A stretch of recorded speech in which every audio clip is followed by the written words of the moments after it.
Hello বন্ধুরা, কেমন আছো? আশা করি তোমরা ভালো আছো। আজকে আবারও একটা নার্সিং ইনফরমেশন রিলেটেড ভিডিও নিয়ে হাজির হয়েছি।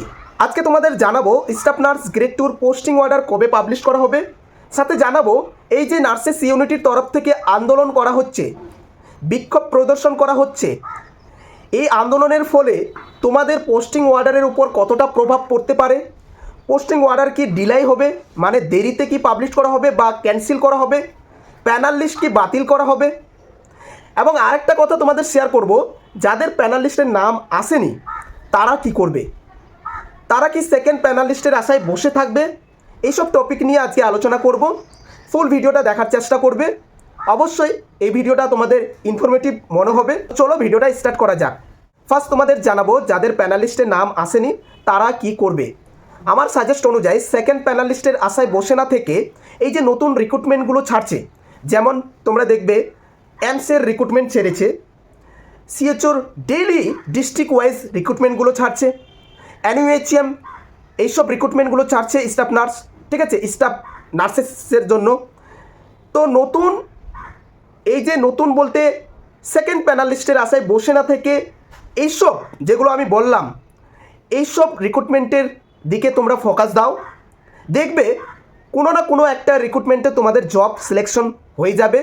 দেন যখন স্টাফ নার্স গ্রেড 2 ভ্যাকেন্সি ছাড়বে নতুন করে, তখন তোমরা অ্যাপ্লাই করবে।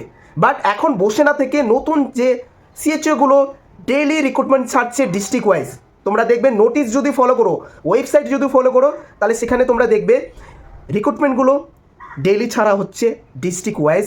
তোমরা সেদিকে ফোকাস দাও। এবার তোমাদের জানাবো পোস্টিং অর্ডার। এখানে আরেকটা ইম্পর্টেন্ট কথা শেয়ার করব।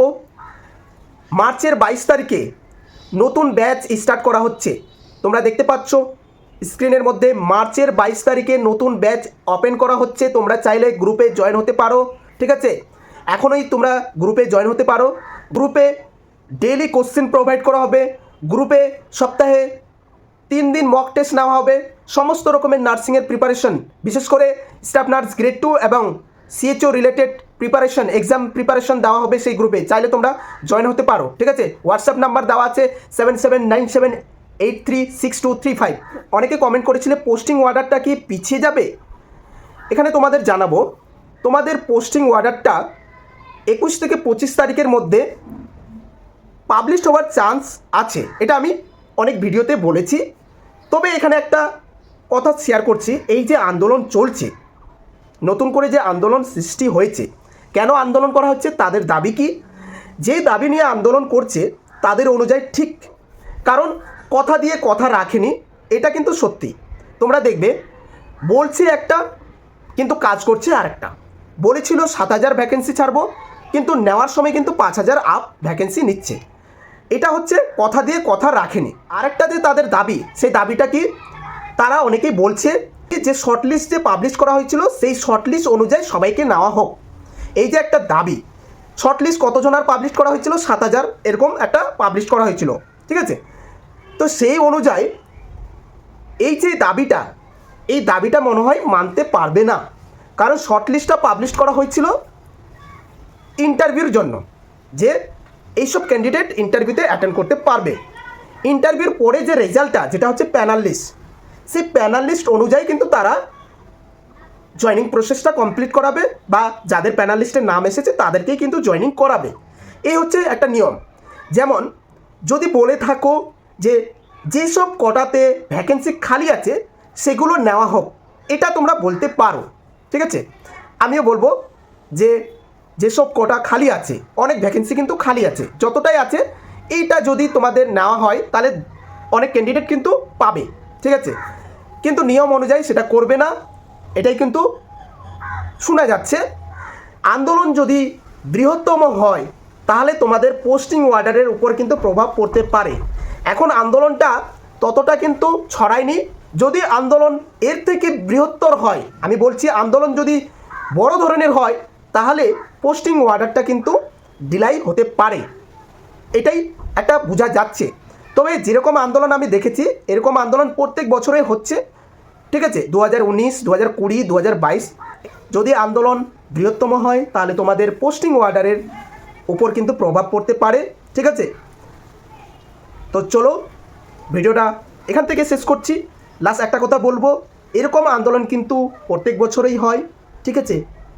তবে প্রত্যেক বছরেই কিন্তু জয়েনিং করায়। তোমরা টেনশন করবে না, তোমাদের যে চাওয়া সেই চাওয়াটা তোমরা চাইতে পারো, অধিকার আছে, ঠিক আছে?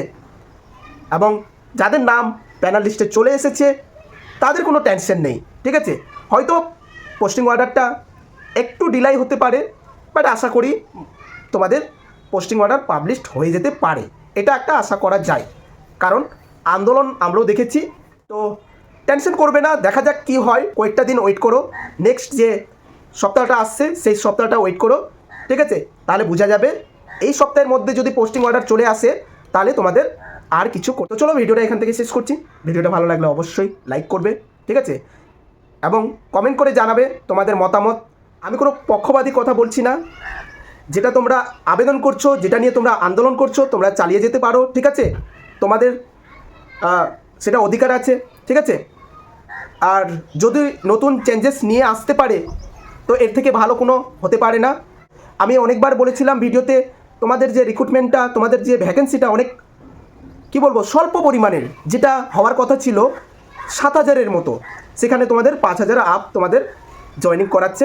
এটা কিন্তু অনেকটাই কম ভ্যাকেন্সি তোমাদের জয়েনিং করাচ্ছে, কি বলবো ক্রাইসিস অনুযায়ী, স্টাফ ক্রাইসিস অনুযায়ী। তো যাই হোক, দেখা যাক নেক্সট সপ্তাহে কী হয়। ভিডিওটা এখান থেকে শেষ করছি। ভিডিওটা ভালো লাগলে অবশ্যই লাইক করবে, ঠিক আছে? আর আমি বলে দিলাম যে 22 তারিখে, মার্চের 22 তারিখে আমি নতুন ব্যাচ স্টার্ট করছি, চাইলে তোমরা গ্রুপে জয়েন হতে পারো।